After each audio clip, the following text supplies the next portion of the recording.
Operation সার্চলাইটের অংশ হিসেবে ২৬ মার্চ পাবনা শহরে অভিযান চালায় দেশ ও পাকিস্তানি সেনা, কিন্তু তাদের অধিকাংশই নিহত হয় স্থানীয় পুলিশ আর জনতার প্রবল প্রতি আক্রমণে। এরপর ১৩ দিন মুক্ত থাকে পাবনা। শোধ নিতে মরিয়া দখলদার বাহিনী। আধুনিক সমরাস্ত্র নিয়ে তারা আবার আক্রমণ চালায় ৭ এপ্রিল। উত্তরবঙ্গের প্রবেশদ্বার হিসেবে পরিচিত নগরবাড়ির ঘাটে এবারও প্রতিরোধের মুখে পড়তে হয় খান সেনাদের, কিন্তু বেশিক্ষণ স্থায়ী হয়নি তা। ভারী অস্ত্রের মুখে পিছু হটতে বাধ্য হন মুক্তিযোদ্ধারা। ওদের ভারী অস্ত্রের ইয়াতে আমরা যখন বাংকারেও টিকতে পারলাম না, প্লেনের গুলিতে আমরা যখন টিকতে পারলাম না, তখন আমরা যার যার মতন ভিতরে চলে যাই।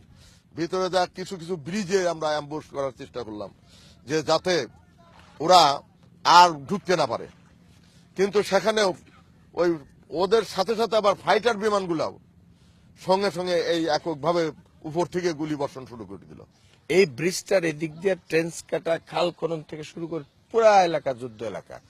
প্রশিক্ষণ প্রাপ্ত বিডিআররা ছুটিতে না গিয়ে সে অংশগ্রহণ করেছে। তারপরে শুরু হলো এখানকার মুক্তিযুদ্ধ।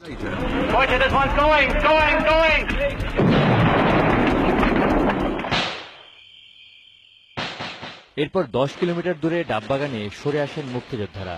এখানে মুখোমুখি যুদ্ধে শহীদ হন ২২ বীর যোদ্ধা। মুক্তিযোদ্ধাদের সহযোগিতা করায় প্রাণ দিতে হয় অনেক নিরীহ গ্রামবাসীকে। মিলিটারি চলে আসলো, আসে এই সাইড দিয়ে ঢুকে আমাদের এই পাড়ায় অবস্থান করে। এই পাড়ায় অবস্থান করে গোলাগুলি এই জায়গাতে শুরু করে, মুক্তিবাহিনী ওই জায়গাতে শুরু করে। পাবনা জেলার ডিসি নুরুল কাদের সাহেব উনি কিছু রাইফেল সাপ্লাই দিয়েছিলেন আমাদের প্রতিরোধের জন্য। সেই রাইফেল নিয়ে এখানে ট্রেন্স কেটে আমরা এটা প্রতিরোধ করবার চেষ্টা করেছিলাম, কিন্তু ব্যাপকভাবে প্রতিরোধ করা সম্ভব হয়নি। ওই বিশাল বা বড় বড় অস্ত্রের সামনে আমাদের অস্ত্রগুলো ছিল সামান্য অত দুর্বল। এই দুর্বল অস্ত্র নিয়ে আমরা বেশি টিকতে পারিনি। পিছনে চলে গেছি আমরা নাটিয়াবাড়িতে একটা ব্রিজ, ওখানে ট্রেন্স কেটে ওখানে অপেক্ষা করছিলাম।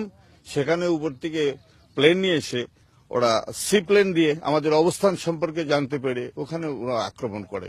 পরে আরো পিছিয়ে গিয়ে আমরা খুব বড় একটা প্রোটেকশন দিয়েছিলাম, সেটা শহীদনগরে পাইকারেটি, যে পাইকারেটি গ্রাম নাম ছিল। এবং সেই যুদ্ধে আমাদের অনেক বিশাল ক্ষতি হয়েছিল। ২১টি লাশ পাওয়া গেছিল, লাশগুলোর কবর দেওয়া হয়েছে সেখানে কবর দেওয়া হয়েছে।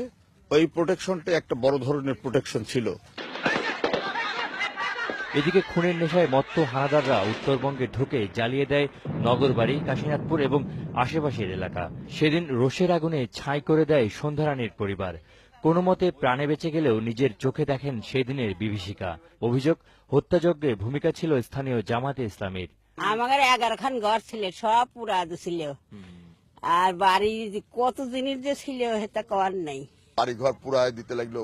অনেক বৃদ্ধ মা বোনের যে করুণ ভাবে তাদেরকে পুরায় হত্যা করা হয়েছে, এটা চোখে না দেখলে কারো বোঝারও ক্ষমতা নাই। রাজাকারদের হাত ছিল, হাত না থাকলে কি আর রাজা এই দেশের মানুষ মারে।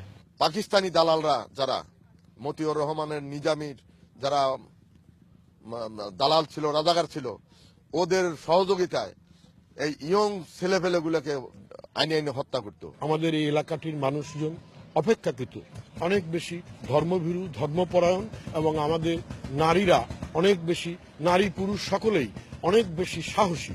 কারণ এরা প্রতি বছরই খরা, ঝরা, বন্যা এবং নদী ভাঙন সবকিছুর মধ্য দিয়ে মোকাবেলা করে তারা যেমনি সাহসী তেমনি উদ্যমী, তারা তেমনি উদ্যোগী, এবং তারা নির্মাণ এবং বিনির্মাণে তারা সবসময় স্বাক্ষর রাখে একটি ব্যতিক্রম ধর্মী।